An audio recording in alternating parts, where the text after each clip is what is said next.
पानी कति पिउने? धेरैले सुन्छन् नि दिनमा 8 ग्लास पानी पिउनै पर्छ भनेर। के यो साँच्चै हो त?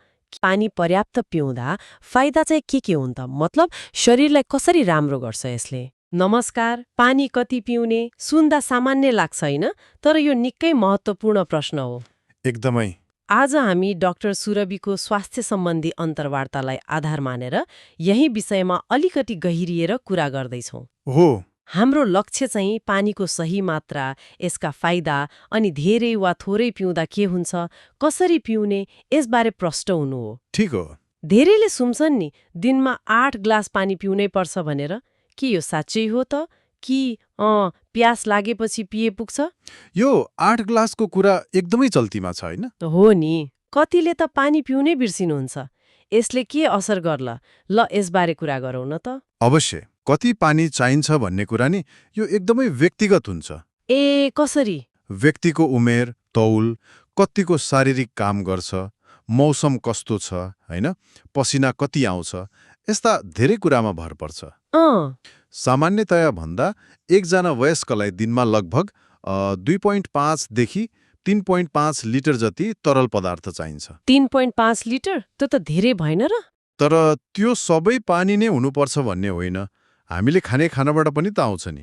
ए जस्तै फलफूल, रसिला तरकारी, सुप, दूध, यिनीहरूबाट पनि राम्रै मात्रामा तरल पदार्थ पाइन्छ। ए भनेपछि खानाको पनि हिसाब हुने भयो।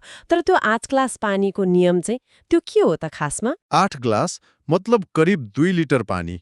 यो एउटा भनौँ न सामान्य सुझाव हो।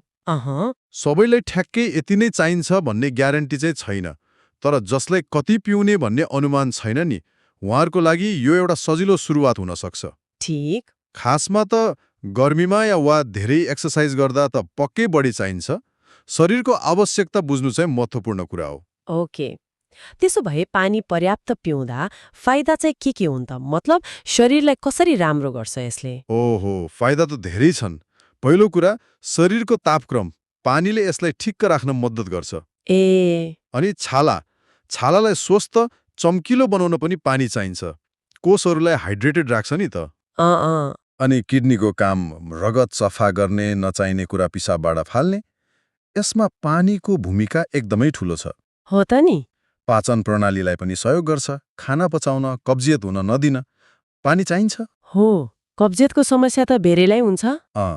अनि समग्रमा थकान कम गराउँछ, शरीरमा ऊर्जा दिन्छ, दिमागलाई पनि ताजा राख्छ, फोकस बढ्छ। साँच्चै मलाई पनि याद छ कहिलेकाहीँ दिउँसोतिर पानी कम भयो भने कस्तो थकाइ लाग्ने, अल्छी लाग्ने हुन्थ्यो। यो त पानी कम भएरै रहेछ। हुन सक्छ। तर धेरै पानी पिउनु चाहिने, जति पिए उति राम्रो भन्ने पनि सुनिन्छ। के हो ठिक हो? होइन, त्यो चाहिँ होइन। अति सर्वत्र वर्जित भने जस्तै हो। पानी पनि चाहिने भन्दा धेरै भयो भने समस्या हुन्छ। कस्तो समस्या? एउटा गम्भीर अवस्था छ, हाइपोनेट्रिमिया भन्छन्। मतलब रगतमा सोडियमको मात्रा चाहिने भन्दा धेरै कम हुने। सोडियम कम हुने? ओहो, सोडियम हाम्रो नर्भ्स, मसल्सको लागि अनि शरीरमा पानीको सन्तुलन मिलाउन एकदमै जरुरी छ। यो धेरै कम भयो भने चक्कर लाग्ने, वाकवागी लाग्ने, टाउको दुख्ने। ओहो। अझ गम्भीर अवस्थामा त मान्छे बेहोस हुने वा ज्यान नै जोखिममा पर्न सक्छ। बापरे। त्यसैले प्यास लागे अनुसार पिउनु नै सबभन्दा राम्रो हो। जबरदस्ती लिटरका लिटर थप्नु हुँदैन। बुझे। धेरै पिउँदा त जोखिम रहेछ। तर प्राय त मान्छेले कम पिउँछन् जस्तो लाग्छ मलाई। पानी कम पिउँदा चाहिँ के हुन्छ? हो, त्यो समस्या झन बढी देखिन्छ। पानी कम भयो भने डिहाइड्रेसन हुन्छ।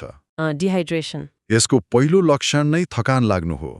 मुख सुक्खाउने, पिसाब गाढा पहेँलो हुने, टाउको दुख्ने, छाला सुक्खा देखिने। मुड पनि बिग्रिन्छ भन्छन् नि। एकदम। रिस उठ्ने, झड्को लाग्ने पनि हुन सक्छ। लामो समयसम्म पानी कम भयो भने शरीरमा टक्सिन जम्मा हुने, किडनीमा पत्थडी पर्ने वा अरू समस्या आउने जोखिम बढ्छ। हो र? वास्तवमा धेरैजनालाई हुने त्यो लगातारको थकान, ग्यास्ट्रिक, छालाको समस्या, यसको एउटा कारण पानी कम पिउनु पनि हुन सक्छ। ध्यान दिनुपर्ने कुरा रहेछ यो त। पानी पिउने कुनै राम्रो तरिका वा समय पनि हुन्छ कि जति बेला मन लाग्यो पिए भयो? सामान्यतया त प्यास लाग्दा पिउनै पर्यो, तर केही समयहरू छन् जुन बेला पिउँदा अझ फाइदा हुन्छ। जस्तै बिहान उठ्ने बित्तिकै 1 गिलास मनतातो पानी। यसले राति जम्मा भएको विकार फाल्न र शरीरलाई जगाउन मद्दत गर्छ। अहँ, अनि खाना खानुभन्दा लगभग आधा घण्टा अगाडि। यसले पाचन राम्रो बनाउन सक्छ। ओके, व्यायाम गरेपछि त पसिनाबाट गुमेको पानी पूर्ति गर्नै पर्यो। त्यो त छँदैछ। अनि सुत्नुभन्दा करिब 1 घण्टा जति अगाडि थोरै पिउन सकिन्छ ताकि राति उठिरहनु नपरोस्। अनि खाना खाँदा नि? खाना खाँदा वा खाए लाग्दै चाहिँ धेरै नपिउनु राम्रो। यसले पाचन रसलाई पातलो बनाइदिन्छ अनि पाचन अलि सुस्त हुन सक्छ।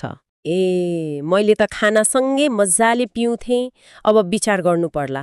पानीको सट्टा अरू झोलकुरानी, फलफुल, जुस। अवश्य। तरबुजा, काँक्रो जस्ता फलफुलमा त पानी नै धेरै हुन्छ। हो त। घरमै बनाएको ताजा जुस, सुप, दूध यी सबैले पानीको आवश्यकता पूरा गर्न मद्दत गर्छन्। तर बजारको जुस नि? बजारको प्याकेट जुस वा अरू पेय पदार्थमा चाहिँ चिनी वा नुन अलि बढी हुन सक्छ। त्यसैले अलि विचार गरेर सन्तुलित मात्रामा पिउनु राम्रो। ठिक हो। अब अन्त्यमा आफूले पर्याप्त पानी पिएको छु कि छैन भनेर थाहा पाउने सबैभन्दा सजिलो तरिका के होला? एकदम सिम्पल। सबैभन्दा सजिलो र भरपर्दो तरिका हो आफ्नो पिसाबको रङ हेर्ने। पिसाबको रङ? हो, यदि पिसाब हल्का पहेँलो वा पानी जस्तै सफा छ भने तपाईले ठिक मात्रामा तरल पदार्थ लिनुभएको छ। अनि गाढा भयो भने? यदि गाढा पहेँलो छ भने त्यो सामान्यतया पानी कम भएको सङ्केत हो, पिउनु पर्यो। अरू केही सङ्केत? अरू भनेको बारम्बार प्यास लाग्नु, मुख सुक्खाउनु, ओठ फुट्नु, यिनीहरू पनि पानी नपुगेको लक्षण हुन्। कहिलेकाहीँ विशेष गरी अलि उमेर पुगेकाहरूमा प्यास नलाग्दै पनि डिहाइड्रेसन सुरु हुन सक्छ। त्यसैले नियमित रूपमा थोरै थोरै पिइरहनु राम्रो बानी हो। वाह, आजको कुराकानी त साह्रै उपयोगी रह्यो। पानी पिउनु मात्र ठूलो कुरा होइन रहेछ। कति पिउने, कहिले पिउने, कसरी पिउने, यो सबै आफ्नो शरीर अनुसार मिलाउनु पर्ने रहेछ। बिल्कुल। त्यो 8 ग्लासकै पछि लाग्नुभन्दा आफ्नो शरीरले के भन्छ त्यो सुन्नु महत्त्वपूर्ण रहेछ। एकदमै सही कुरा। मेरो पनि मुख्य सन्देश त्यही हो। आफ्नो शरीरको कुरा सुन्नुहोस्, प्यासलाई नजरअन्दाज नगर्नुहोस्, तर प्यास नलाग्दा पनि दिनभरि थोरै थोरै पानी पिउने बानी बसाल्नु चाहिँ स्वास्थ्यको लागि साँच्चै राम्रो हुन्छ। सन्तुलन नै मुख्य कुरा हो। अनि अन्त्यमा एउटा प्रश्न छोडेर जाउँ न त सोच्नको लागि, के हामीले कहिले विचार गरेका छौँ कि थोरै मात्र पानीको कमीले पनि हाम्रो दिनभरिको काम गर्ने शक्ति, हाम्रो मुड अनि समग्र स्वास्थ्यमा कति सुस्त तर लगातार असर पारिरहेको हुन सक्छ? सायद अब हामी यसबारे अलि बढी सचेत हुन्छौँ कि? पक्कै पनि। ल त, आजलाई यति नै। स्वस्थ रहनुहोस्, सही मात्रामा पानी पिउन नबिर्सिनुहोस्। अर्को अङ्कमा फेरि भेटौँला। नमस्ते। नमस्ते।